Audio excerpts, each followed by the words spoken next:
बहुत धन्यवाद। आज हम लोग बात करने वाले हैं योग के प्रकार के बारे में कि योग के विभिन्न प्रकार क्या क्या है। एक सेकेंड आप लोग होल्ड कीजिए।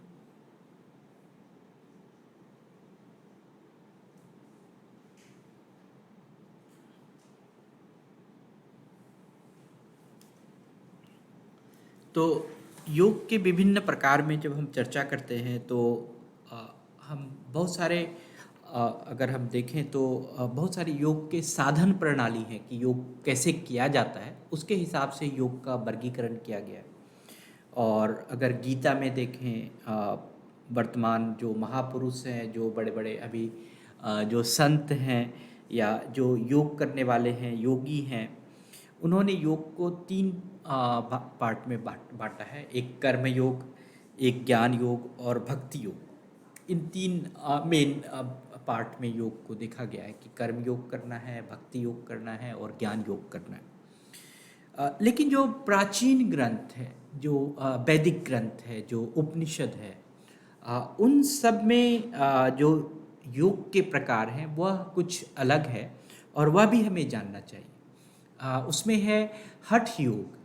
उसमें हठ योग करने की बात है, उसमें लय योग करने की बात है और उसमें राज योग करने की बात है। ये जो तीन भेद हैं, अगर हम देखें तो यह तीन भेद बहुत ही प्राचीन भेद हैं योग के। लय योग, हठ योग, लय योग और राजयोग। हठ योग में अगर देखा जाए तो हठ योग एक ऐसी प्रक्रिया है जिसमें हम लोग नेति करते हैं, ध्येति करते हैं, बास्ति करते हैं, कपालभाति करते हैं, आसन करते हैं,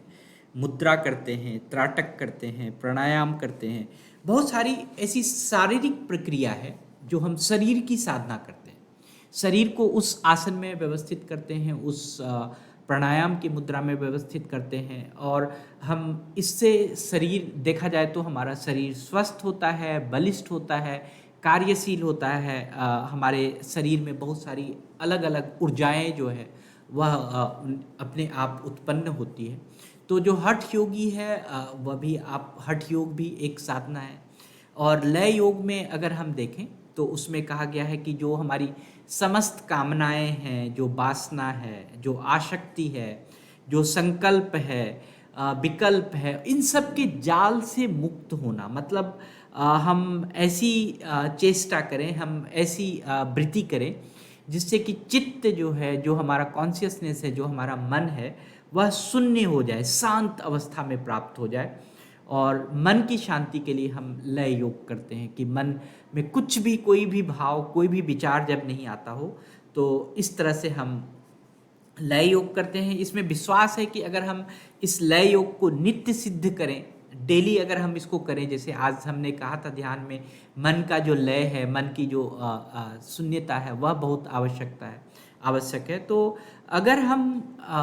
मन के लय की साधना करते हैं या मन में शून्यता की साधना करते हैं, उस तरह का योग करते हैं, तो इससे हमें स्वयं प्रकाश, हमारा जो आत्म तत्व है वह शुद्ध होता है, हमारी जो चित्त है वह शांत होती है,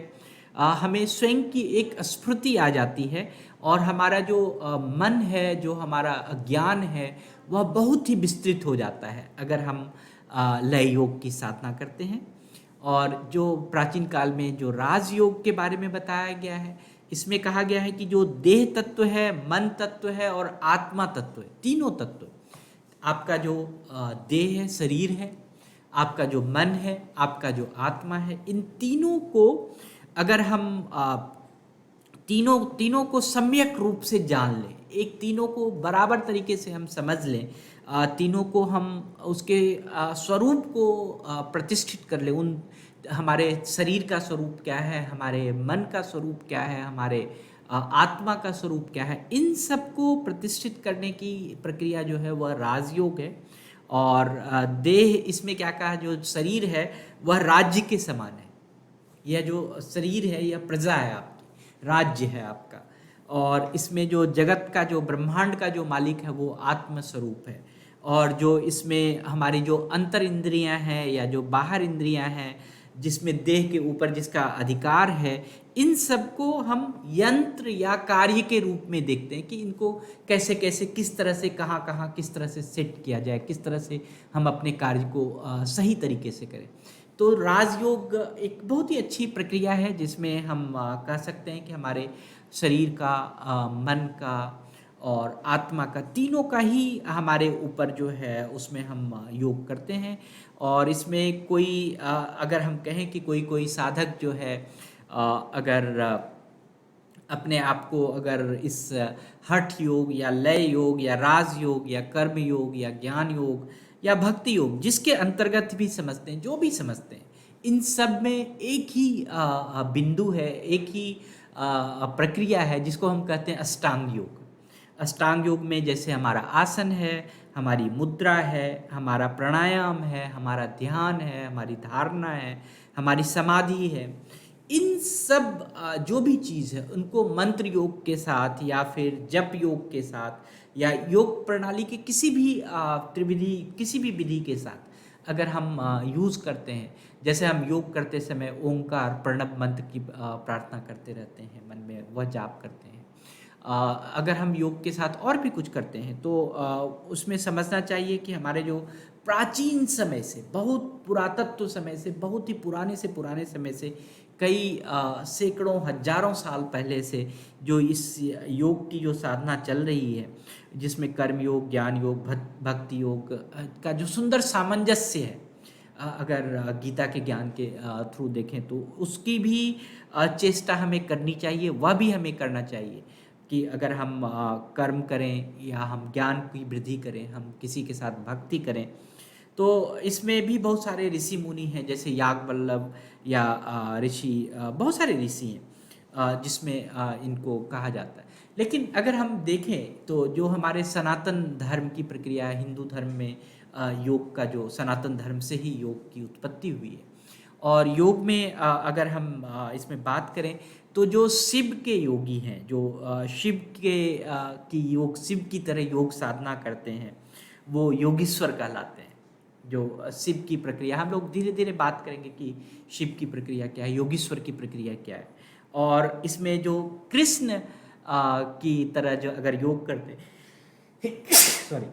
तो वो योगेश्वर कहलाते हैं, योगीश्वर और योगेश्वर। तो योगीश्वर जो है शिव की प्रक्रिया में जो शिव की तरह जो ध्यान करते हैं, योग करते हैं, वह योगीश्वर हैं। और कृष्ण की तरह जो प्रक्रिया करते हैं वो योगेश्वर कहलाते हैं। इसका वर्णन है, हर जगह वर्णन है। तो हम यही कहना चाहेंगे कि योग की जो भी प्रकार हो, जो भी हम योग की साधना करते हो, जिस भी रास्ते से हम योग की साधना करते हो, जो भी हमने एक प्रक्रिया अपनाई है, उससे जो हमारे कर्म हैं, जो हमारे इष्ट कर्म हैं, जो हमें करना चाहिए, वो सहज हो जाता है हमारा, और वह सुंदर हो जाता है। स्वाभाविक रूप से वह जो कर्म जो हम करते रहते हैं योग साधना के साथ, हम जो इस कर्म में लगे रहते हैं, वो उस कर्म की सिद्धि हो जाती है। और उस सिद्धि से हमारा क्या होता है, जो भी बंधन है हमारे लाइफ का, उसका वो बंधन से हम विमुक्त हो जाते हैं। तो इसमें एक बहुत ही अच्छा कहा गया, योगः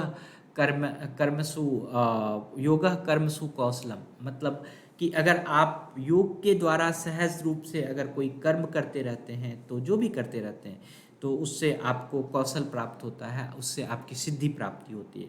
तो जो भी अगर हम देखें, इसमें हम लोग कल बात करेंगे कि